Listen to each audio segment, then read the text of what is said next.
മോനിഷേന് മോനിഷ 6 വയസ്സിൽ ഡാൻസ് ചെയ്യാൻ തുടങ്ങിയപ്പോൾ തന്നെ ഞാൻ സാറ്റിസ്ഫൈഡ് ആയി. പിന്നെ അവൾ അരങ്ങേറ്റം നടത്തി. പിന്നെ എനിക്ക് സ്വപ്നമയമായിരുന്നു. ഇപ്പം മോനിഷ ചേച്ചി പറയാ കലാതിലകമായിട്ടാണ്. കലാതിലകൊന്നും മോനിഷ ബാംഗ്ലൂരെ മാത്രമേ പഠിച്ചിട്ടുള്ളൂ. വിനീതേട്ടനൊക്കെ പങ്കെടുക്കുന്ന സമയത്ത് അതൊക്കെ വേറെ. Vineeth Bangalore born and brought up in Kerala. Monisha born and brought up in Bangalore, Karnataka. അവിടുത്തെ പത്മിനി പ്രിയദർശിനി പറഞ്ഞിട്ടുള്ള പണ്ട് അവര് മരിച്ചുപോയി. അവര് ആക്ട്രസ് ആയിരുന്നല്ലോ. അവരുടെ ഭരതനാട്യം തുടങ്ങിയിട്ട് 9 വയസ്സിൽ ചെയ്തത്. പിന്നെ അടയാർ ലക്ഷ്മൺ സാറിന്റെ അടുത്ത് പഠിച്ച്. മോനിഷ കേരളത്തിൽ പഠിച്ചിട്ടില്ല, സ്കൂളും കൂടി പഠിച്ചിട്ടില്ല, കലാതിലകൊന്നും ആയിട്ടില്ല. അല്ല അന്നത്തെ കാലത്ത് അവിടെ ബാംഗ്ലൂരിൽ അവിടെ എങ്ങനെയാന്ന് വെച്ചാൽ ദീപിക ചിൽഡ്രൻസ് ലീഗ് എന്ന് പറഞ്ഞിട്ട് എല്ലാ കൊല്ലം കുട്ടികളുടെ ഒരു കോമ്പറ്റീഷൻ ഉണ്ടാവും എല്ലാ സ്കൂൾസിന്റെ. അതിൽ 5 വർഷം അവൾ തന്നെ ആയിരുന്നു ഫസ്റ്റ് കിട്ടുന്നത്. അപ്പൊ മോനിഷ വരുമ്പോഴേക്കും മറ്റേ കുട്ടികളെ മുഖമൊക്കെ വാടും. വന്നു കഴിഞ്ഞാൽ അറിയാം അവക്കാണ് കിട്ടുക. അപ്പൊ അവളത് മനസ്സിലാക്കി. 5 വർഷം കഴിഞ്ഞ് പറഞ്ഞ I will not compete any more അമ്മ. ഞാൻ പറഞ്ഞു വേണ്ട, അവർ പാവം, അവരൊക്കെ ഞാൻ ചെല്ലുമ്പോൾ തന്നെ അവരുടെ മുഖമൊക്കെ ഇങ്ങനെ മാറും. എനിക്കതൊന്നും കാണാൻ പറ്റുന്നില്ല. ഞാൻ ഏതായാലും പ്രൊഫഷണൽ സ്റ്റേജിലേക്ക് പോവും, അതുകൊണ്ട് അവരുടെ കൂടെ ഇനി ഞാൻ ചെയ്യാൻ പാടില്ല. എന്നിട്ട് അവിടുത്തെ ഫാദേഴ്സൊക്കെ വിളിച്ചു പറഞ്ഞ മനുഷ്യ പ്രൈസ് ഡിസ്ട്രിബ്യൂഷൻ എങ്കിലും ചെയ്യണം പറഞ്ഞിട്ട് അവളെ പ്രോഗ്രാമായിട്ട് ചെയ്യിപ്പിച്ചു. ഇതൊക്കെ എൻ്റെ അനുഭവങ്ങളാണ്. അപ്പോൾ അവൾ അത്ര നന്നായി ഡാൻസ് ചെയ്യുന്നു. പിന്നെ അത് കമലദളം കിട്ടിയപ്പോഴാണ് അവൾക്ക് ഏറ്റവും സന്തോഷം. ഡാൻസറായി തന്നെ ഡാൻസ് ചെയ്യാൻ ഭയങ്കര സന്തോഷമായിരുന്നു അത്. എനിക്ക് അതിലേക്ക് എത്തുന്നതിന് മുന്നേ മോനിഷ ചേച്ചിയുടെ സിനിമയിലേക്കുള്ള വരവിനെ കുറിച്ച്, കാരണം എന്ന് വെച്ചാൽ ആദ്യത്തെ സിനിമയിൽ തന്നെ നാഷണൽ അവാർഡ് കിട്ടുക, അതും 14 വയസ്സിലാണ് നക്ഷത്രങ്ങൾ അവളെ അത്രയും ചെറിയ പ്രായത്തില് അത്രയും വലിയ പെർഫോമൻസ് കാഴ്ചവെക്കുന്നു, അവാർഡ് കിട്ടുന്നു. അപ്പൊ ആ സിനിമയിലേക്കുള്ള വരവ്, അതും വലിയ നമ്മളൊക്കെ സ്വപ്നം കാണുന്ന പോലത്തെ ഒരു ടീം, MT സാറും ഹരിഹരൻ സാറും. അതെന്റെ വലിയ സ്വപ്നമായിരുന്നു. ആണോ? പിന്നെ എനിക്ക് ആണെന്നായിരുന്നല്ലേ കുട്ടിക്കാലം മുതൽക്ക്. എനിക്ക് സിനിമയിൽ കയറാൻ വേണ്ടി ഞാൻ അമ്മയോട് എത്ര പ്രാവശ്യം വന്നിട്ടുണ്ട്. AVM സ്റ്റുഡിയോക്കാർ ചോദിച്ചതാ. മദ്രാസിൽ ഞങ്ങൾ ട്രിപ്പ് പോയപ്പോ AVM സ്റ്റുഡിയോ കാണാൻ കൊണ്ടേ. അപ്പൊ അവര് വന്ന് ചേച്ചീനെ എന്നെയും ചോദിച്ചിട്ട് അവര് പറഞ്ഞു 2 കൊല്ലത്തിന് നമ്മൾ എഴുതി കൊടുക്കണം കുട്ടികളെ. പിന്നെ 2 കൊല്ലത്തിന് നമുക്ക് കാണാൻ കൂടി പറ്റില്ല.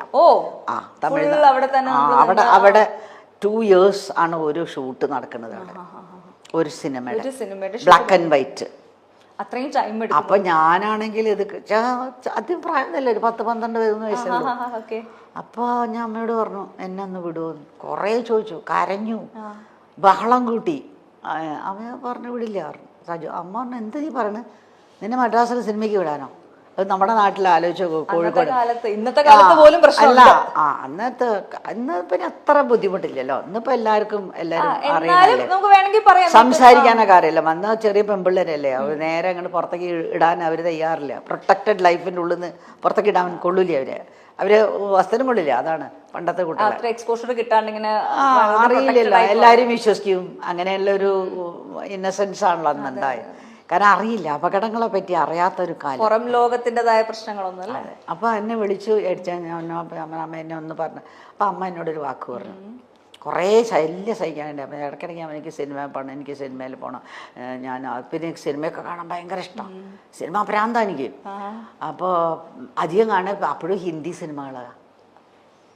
മലയാളം കാണും, മലയാളത്തിൽ ഇങ്ങനെ അത്രക്ക് സിനിമകളല്ലേ കാണും. ഹിന്ദിയിലാകുമ്പോൾ കുറെ ഗ്ലാമറൊക്കെ ഭയങ്കര ഗ്ലാമറല്ലോ, കുറച്ചുകൂടെ റിയലിസ്റ്റിക് സാധനങ്ങളാണല്ലോ. അതാണ്. പക്ഷെ അന്നത്തെ റിയലിസ്റ്റിക് നമുക്കൊന്നും മനസ്സിലാക്കാൻ പറ്റില്ല. കാരണം വളരെ കുറച്ച് സിനിമകളല്ലേ കാണുന്നത്. പിന്നെ ഇത് ഭയങ്കര രസമാണ്, പാട്ട്. പിന്നെ കാശ്മീരൊക്കെ ഷൂട്ട് ചെയ്യുക അവര്, നല്ല സ്ഥലങ്ങളൊക്കെ കാണാനൊക്കെ ഭയങ്കര ഭയങ്കര ക്രേസായിരുന്നു എനിക്ക്.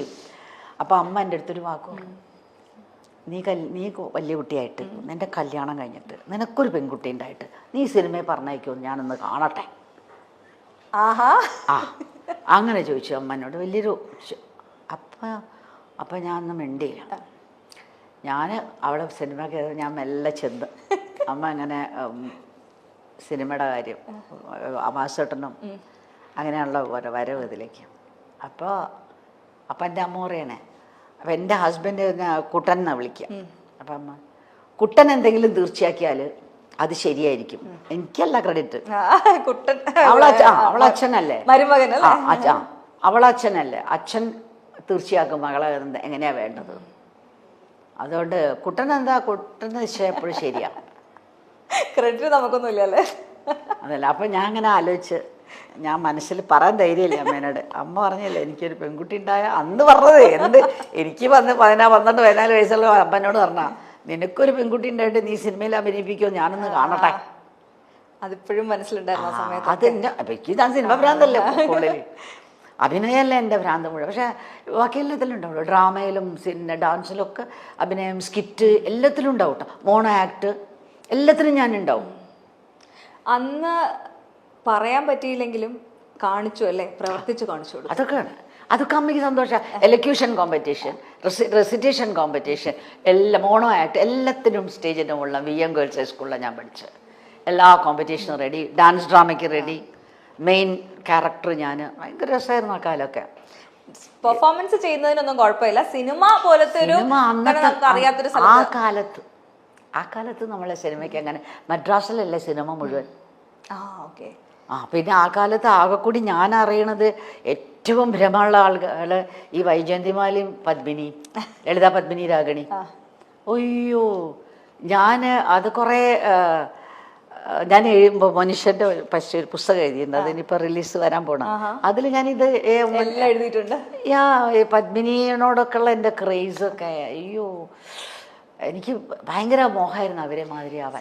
ഞാൻ കേട്ടിട്ടുണ്ട്, നമ്മള് ഏതെങ്കിലും പേരൻസ് അവരെ മക്കളെ കഷ്ടപ്പെട്ട് ഒരുപാട് ഇപ്പോൾ സ്പോർട്സുകാരാക്കുകയാണെങ്കിലും അതെ, ആർട്ടിസ്റ്റ് ആക്കുകയാണെങ്കിലും അതെ, പക്ഷെ ഈ പാരൻസ് ചെയ്യുന്നതൊക്കെ ഇവർക്ക് പൂർത്തിയാക്കാൻ പറ്റാത്തവരുടെ ആഗ്രഹമാണ് എന്ന് കേട്ടിട്ടുണ്ട്.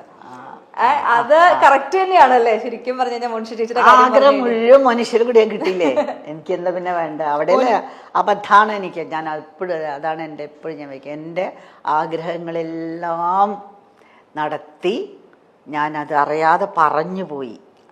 ആ കണ്ടന്റ്, അതാണ് അബദ്ധം. നമുക്ക് മനുഷ്യനെ എപ്പോൾ മനസ്സിൽ കണ്ടന്റ് എന്നുള്ള ഫീലിംഗ് വരരുത്. അപ്പം നമ്മളെ എന്തോ ഒരു ഓൾമൈറ്റി, ഏതോ ഒരു അൺസീൻ പവർ സ്റ്റാമ്പ് ചെയ്യും. എന്നും നമ്മൾ എന്തെങ്കിലും ഒരു കാര്യത്തിന് വേണ്ടി ആഗ്രഹിച്ചുകൊണ്ടിരിക്കുക, അല്ലെങ്കിൽ അതിലേക്കുള്ളൊരു യാത്രയിലായിരിക്കണം അല്ലേ. നമ്മൾ കണ്ടന്റ്. ഞാൻ മോളെ കാര്യത്തിൽ ഭയങ്കര തൃപ്തിയായി. പറയുമായിരുന്നു അങ്ങനെ? ഞാൻ പറയുമായിരുന്നു, നമ്മൾ പറയും. I was her fan. ഞാൻ അവളുടെ പിന്നാലെ നിന്നിട്ട് എവിടെ നിൽക്കുമ്പോഴും ഞാൻ ക്ലിക്ക് ചെയ്യും ഫോട്ടോ. മറ്റേ ഞങ്ങളുടെ എൻ്റെ ക്യാമറയാണ്, എന്നിട്ട് ഡെവലപ്പ് ചെയ്ത് വെക്കും. ആ ഫോട്ടോസൊക്കെ എൻ്റെ ഇപ്പോഴും കിടക്കാം.